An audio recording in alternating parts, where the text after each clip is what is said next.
অডিয়েন্সৰ মাজেৰে লৈ যাব সকলোৱে দেখাকৈ লৈ যাব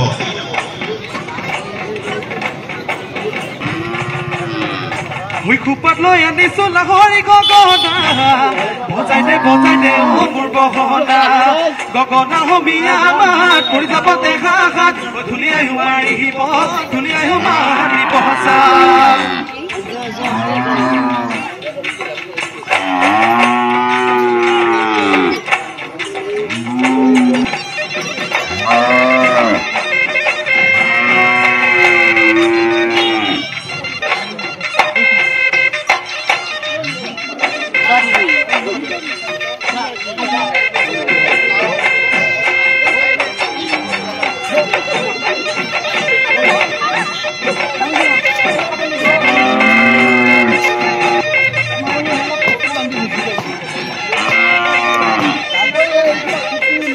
বজালিত প্ৰতি বছৰে গৰুৰ বিহুৰ দিনাখন গোবিন্দপুৰ নামৰ সত্ৰখনত প্ৰতি বছৰে গৰুৰ সৌন্দৰ্য প্ৰতিযোগিতা পালন কৰা হয়।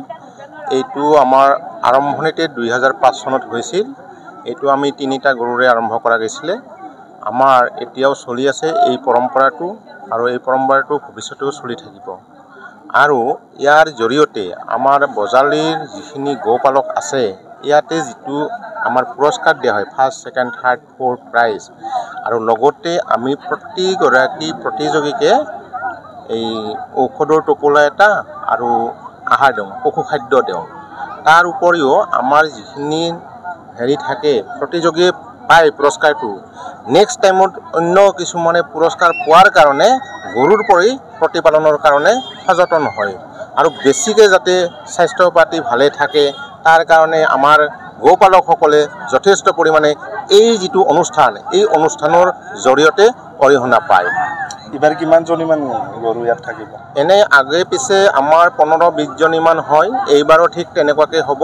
আমাৰ বজালী অঞ্চলৰ নিত্যানন্দ, এই বামাঘাটা, তাৰপিছত মুগুৰীয়া, তাৰপিছত কুমাৰপাৰা এনেকৈ বিভিন্ন অঞ্চলৰ পৰা ইয়াত প্ৰতিযোগীসকলে আহিব।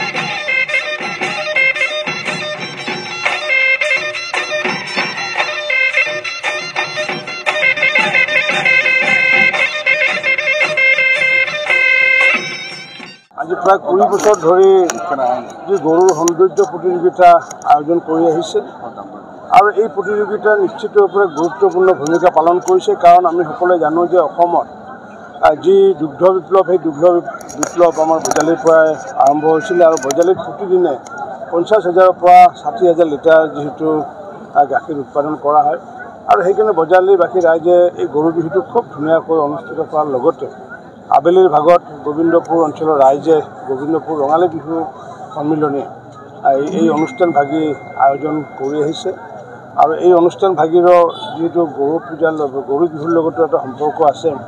মই আশা ৰাখিছোঁ ধাৰাবাহিকভাৱে এই কাৰ্যসূচীয়ে তেওঁলোকে অক্ষুণ্ণ ৰাখিম আৰু এই কাৰ্যসূচী সফলভাৱে আগুৱাই নিয়াৰ ক্ষেত্ৰত গোবিন্দপুৰবাসী ৰাইজৰ লগত যিসকল গৌপালকেও ইয়াতে স্বতঃস্ফূৰ্তভাৱে অংশগ্ৰহণ কৰে আৰু ইয়াৰ প্ৰচাৰ আৰু প্ৰসাৰৰ ক্ষেত্ৰত বিশেষভাৱে আমাৰ সতীৰ্থ প্ৰণৱ গোস্বামী ডাঙৰীয়াই বিশেষ ভূমিকা গ্ৰহণ কৰি আহিছে। তেখেতলৈ মই আন্তৰিক ধন্যবাদ জনাই আৰু লগতে আমাৰ যিসমূহ গৌপালক ইয়াতে উপস্থিত আছে, গোবিন্দপুৰবাসী ৰাইজ আছে, সকলোকে মই মোৰ বিহুৰ ওলগ জনাই শ্ৰদ্ধা জনাই আজিৰ এই গৰুৰ ফেশ্বন প্ৰতিযোগিতা বা গৰুৰ সৌন্দৰ্য প্ৰতিযোগিতা আনুষ্ঠানিকভাৱে মই মুকলি হোৱা বুলি ঘোষণা কৰিছোঁ।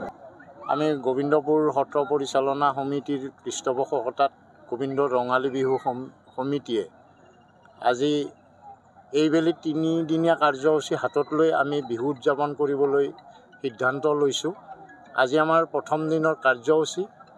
আপোনালোক আটাইয়ে জ্ঞাত যে আজি 20 বছৰত আমাৰ গৰুৰ সৌন্দৰ্য প্ৰতিযোগিতাৰ ভৰি দিলে আৰু এইবেলি আমাৰ বিভিন্ন কাৰ্যসূচী আমি হাতত লৈছোঁ। গামোচা প্ৰতিযোগিতা আছে, খেলা ধূলা আছে, সাংস্কৃতিক অনুষ্ঠান আছে। তাৰ ভিতৰত আমাৰ আজিৰ এই মুহূৰ্তটো আমাৰ এক উল্লেখনীয় দিন। মানে আমি আজি 20 বছৰ আগতে আমাৰ এই গোবিন্দপুৰ গাঁৱৰে উদীয়মান যুৱক মাননীয় প্ৰণৱ কুমাৰ গোস্বামীয়ে এটি মনতে চিন্তা কৰিছিল যে আমি গৰুবিলাকক যদি এনেকুৱা ধৰণে সজাই পৰাই আমাৰ এই বাকৰিত মানে এটি স্থান দিয়াৰ ব্যৱস্থা কৰোঁ, ই হয়তো আমাৰ কাৰণে এটা ভাল ব্যৱস্থা হ'ব। আৰু সেই আজি 2005 চনতে আমি তেনেকুৱা ধৰণৰ চিন্তা চৰ্চাৰ মাজেদি আমি আগবাঢ়িছিলোঁ। আজিৰ এই মুহূৰ্তত আমি এগৰাকী বিশেষ ব্যক্তিক আমি সোঁৱৰণ কৰিব লাগিব। তেওঁ মাননীয় প্ৰয়াত শশাংক শৰ্মা। তেখেতৰ মনত পৰিছে মোৰ যে একেবাৰে প্ৰথম দিনৰ তেখেতসকলে বিচাৰকৰ আসন গ্ৰহণ কৰিছিলে তেখেতে, আৰু আমাক কিবা এটা দি গৈছিল যে আচলতে এনেকুৱা কৰিব পাৰি, যাৰ ফলস্বৰূপে আমি আকৌ ভাবি আমাৰ গোবিন্দপুৰ ৰঙালী বিহু সন্মিলনীয়ে এইটো আমাৰ ভাল পদক্ষেপ হাতত লৈ আমি উদযাপন কৰি আহিছোঁ। আৰু আপোনালোক আটাইবিলাক সাংবাদিক বন্ধুকে আজি অত বছৰে আমি দেখি আহিছোঁ, আপোনালোকে যথেষ্ট ধৰণে আমাক সহায় সহযোগ আগবঢ়াইছে, পৰৱৰ্তী পৰ্যায়তো আগবঢ়াব বুলি আশা ৰাখিছোঁ। ধন্যবাদ। আপুনি বিচৰা বাতৰি পাব কেৱল নিউজ 18 এপত। নিউজ 18 এপ ডাউনলোড কৰিবলৈ স্কেন কৰক এই QR কোড। গুগল প্লে ষ্টৰতো পাব এই নিউজ 18 এপ।